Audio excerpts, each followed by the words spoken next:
Sigo aquí con Ricardo Pasco, formado en la izquierda, fue militante del Partido Revolucionario de los Trabajadores y junto con personalidades como Rosario Ibarra de Piedra, pues fue de los primeros diputados en el continente de la izquierda, entiendo que de orientación trotskista. Ricardo, ¿cómo te va? Correcto. ¿Cómo estás, Carlos? Un gusto saludarte. En efecto, formamos parte de la única fracción parlamentaria trotskista en América Latina. Sí, y coincidieron en la Cámara de Diputados, por ejemplo, con el ingeniero Alberto Castillo o con Eduardo Valle Espinosa, mi querido apodado El Búho, que venían del PMT, del Partido Mexicano de los Trabajadores. Correcto.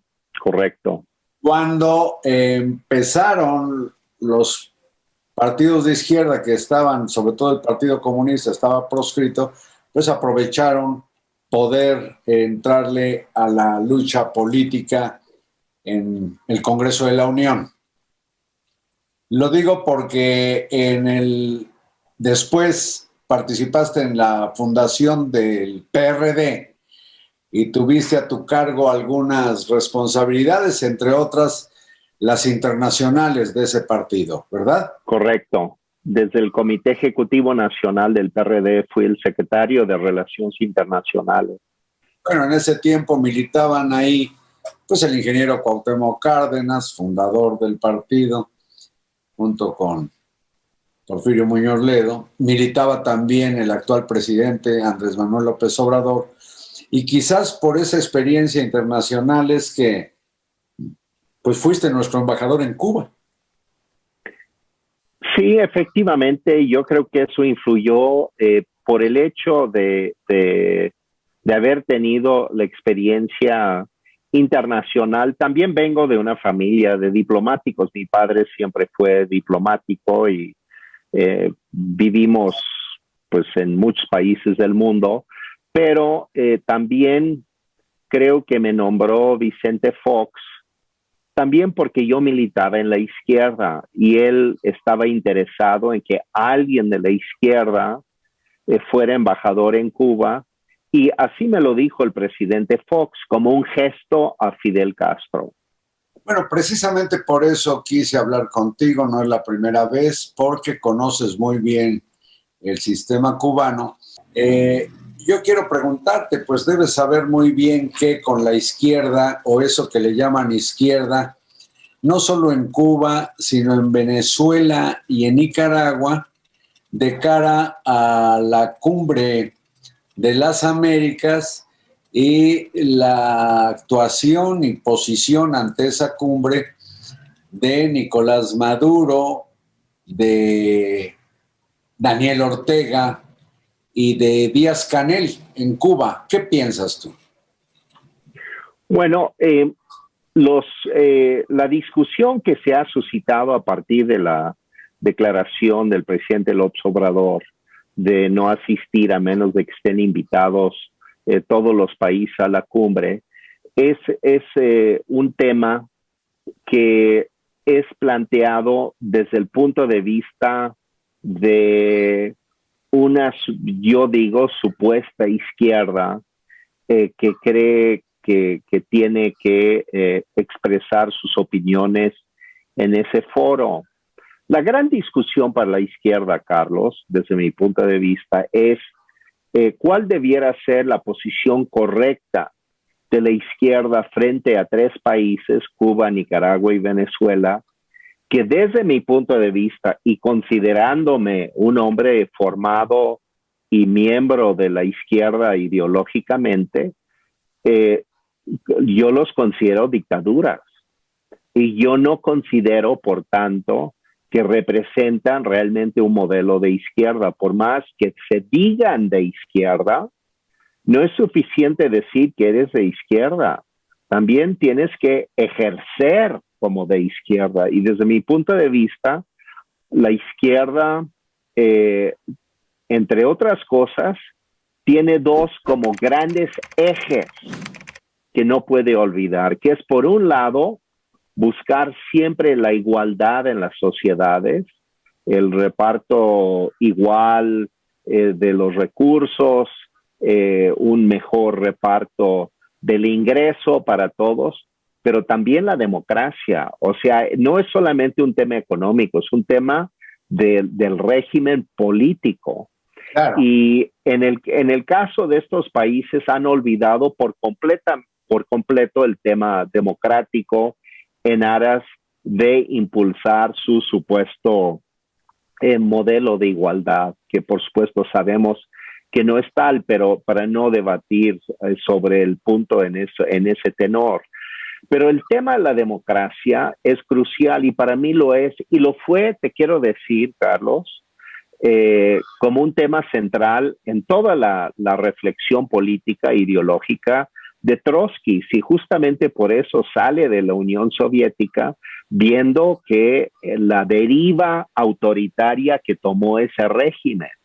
Y él cuestionaba eso en el fondo, decía, aquí no hay democracia.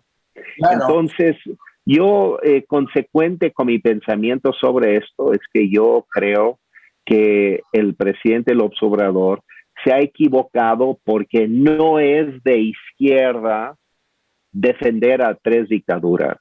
Y es una gran diferencia y es el parteaguas desde mi punto de vista en los dos grandes bloques que pueden haber en la izquierda, por lo menos latinoamericana.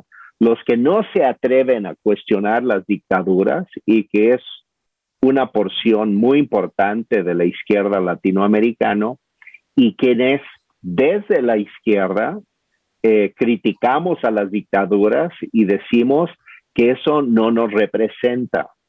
Bueno, para acabarla de amolar, se sabe bien que si Nicolás Maduro de Venezuela y Daniel Ortega de Nicaragua pisan territorio estadounidense, pues quedarían detenidos porque allí los tienen como delincuentes.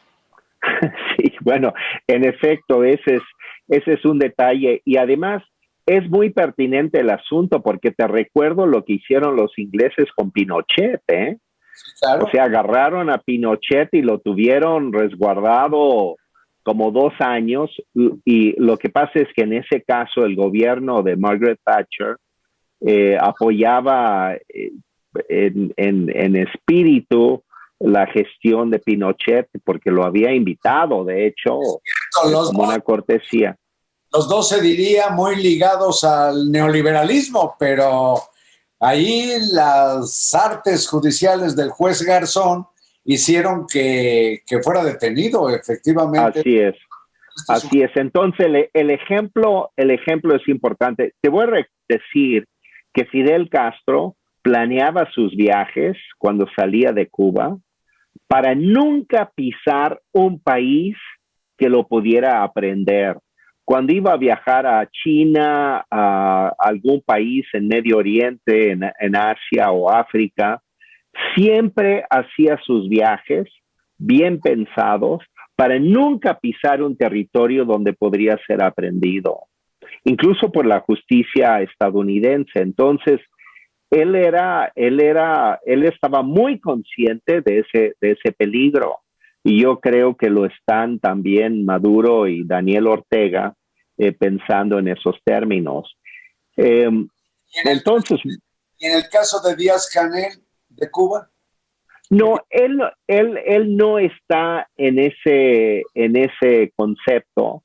Es decir, él podría pisar territorio estadounidense porque él personalmente no es perseguido por la justicia, según tengo entendido.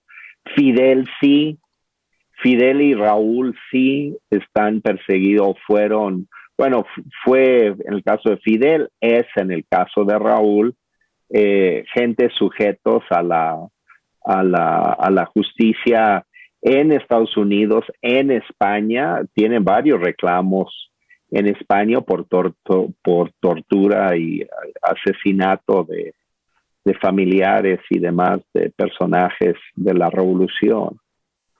Bueno, en el caso de Nicolás Maduro, me parece que es tan inmaduro que dice que él de ir a Estados Unidos iría a Nueva York para un concurso de salsa o algo así, a bailar. Pero si va a Bueno, bailar, se lo llevan al baile en Nueva York, ¿o no? lo llevan al baile sin duda, ¿eh? No, bueno, por eso han dicho que no van a asistir. Ahora, dicen que no van a asistir, pero tampoco fueron invitados. Sí, Hay no. que recordar que ya la Casa Blanca dijo que ellos no están invitados. No, y de Entonces, hecho, la carta no solo de las Naciones Unidas, sino de la OEA, y en el caso de las cumbres americanas, pues se supone que hay compromisos precisamente con la democracia y es lo que menos tienen estos tres sujetos, ser demócratas. así es que la impronta democrática, Carlos, la discusión sobre sobre la democracia, es absolutamente pertinente y actual en América Latina. Y quienes incluso desde las izquierdas como yo, desde las derechas o desde los centros, la democracia tiene que estar en el centro del debate, incluso para resolver la desigualdad económica y social. Tiene que venir desde la impronta democrática, no desde la impronta autoritaria. Ricardo Pasco, me ha dado mucho gusto tener estas conversaciones contigo. Te mando un fuerte abrazo y de veras muchas gracias pues por ilustrarme a mí y quizás una buena parte de la audiencia. No, te agradezco muchísimo, Carlos. Te mando un fuertísimo abrazo y felicito a Milenio porque acabo de ver que son uno de los medios más vistos, más escuchados en el país y eso tiene que ver en mucho con tu esfuerzo en ese medio. Felicidades. Te agradezco mucho, Ricardo Pasco. Le agradezco mucho a quienes nos han visto donde quiera que se encuentren y buenas noches.